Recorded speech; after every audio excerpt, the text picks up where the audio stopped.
Hi అండి. Welcome back iSmart జయంతి YouTube channel. So, ఈరోజు సాయంత్రం ఎవరికైనా ఏదైనా తినాలనిపిస్తుంది. సో, అందుకే హెల్తీగా మేము ఫుల్లీ వెజిటబుల్స్ వేసి పొంగనాలు చేస్తున్నాం. చిట్టి చిట్టి పొంగనాలు చేస్తున్నాం. చాలా టేస్టీగా ఉంటుంది. పిల్లలకి చాలా ఇష్టం ఉంటుంది. సాసు, పుదీనా చట్నీతో ఇది ఆసమ్ అండి ఆసమ్. దీనికి మేము ఫస్ట్ ప్యాన్‌లో ఆయిల్ వేసి కొంచెం మస్టర్డ్ అండ్ కొంచెం బెల్లంతో వేసి కొంచెం ఫ్రై చేయాలి. కొంచెం గోల్డెన్ కలర్ వచ్చేట వరకు. అండ్ నెక్స్ట్ కొంచెం జింజర్ గార్లిక్ వేస్తాము. కొంచెం వేయాలి, చాలా ఏం కాదు. ఆయిల్‌లో వేయాలి.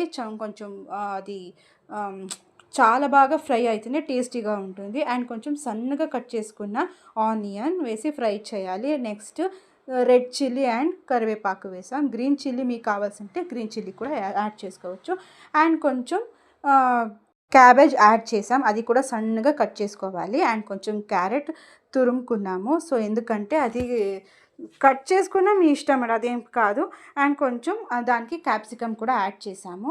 ఇప్పుడు పిండి ఉంటుంది కదా, దోస పిండి, మిగిలిపోయిన దోస పిండికి మేము కొంచెము కొ కొత్తిమీర వేసాం, కొంచెం కోకోనట్ వేసాం. అండ్ ప్యాన్ని ఫ్రై చేసిన వెజిటేబుల్స్‌కి కొంచెం సాల్ట్ వేసి కలిపి పిండికి మళ్ళీ మిక్స్ చేసి కలిపి రెడీ చేసి పెట్టుకున్నాం.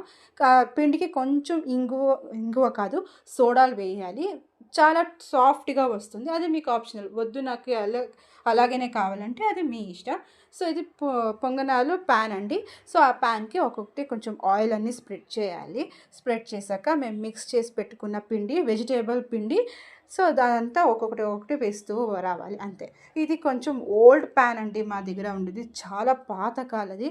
సో, మాకి వదిలేయడానికి కొత్తది తీసుకోవాలనే ఆలోచన రాలేదు. సో, అదేనే మేము కంటిన్యూ చేస్తున్నాం. ఒక జ్ఞాపకాలు కదా! సో, అందుకని ఇందులోనే మేము వేస్తున్నాం. సో, మీరు ప్యాన్ ఇలా ఉంది, అలా ఉంది అని కామెంట్ చేయకండి. అండ్ కొంచెం పైన కొంచెం ఆయిల్ వేయాలి. మేము హెల్తీగా ఉన్నాం కాబట్టి, అంటే కొంచెం హెల్తీగా యూజ్ చేస్తున్నాం కాబట్టి కొంచెం మేము కోకోనట్ ఆయిల్ వేస్తున్నాము. కోకోనట్ ఆయిలే మా ఇంట్లో కొంచెం చాలా బాగా యూజ్ చేస్తాము. సో, ఇది కొంచెం ప్యాన్ మూత పెట్టాక ఇలా చాలా బాగా బాయిల్ అవుతుంది.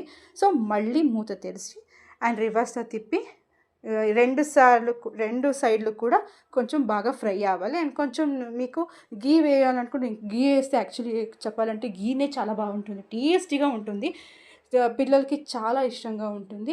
అండ్ కొంచెం సాస్తోనే పిల్లలు అడుగుతారు. కానీ నాకు పుదీనా చట్నీతో ఇది గుడ్ కాంబినేషన్. నాకు ఇష్టం. చాలా ఇష్టం నాకు. టేస్టీగా ఉంటుంది. హెల్తీగా ఉంటుంది. మీరు కూడా ట్రై చేయండి. సబ్స్క్రైబ్ చేయడం మర్చిపోకండి.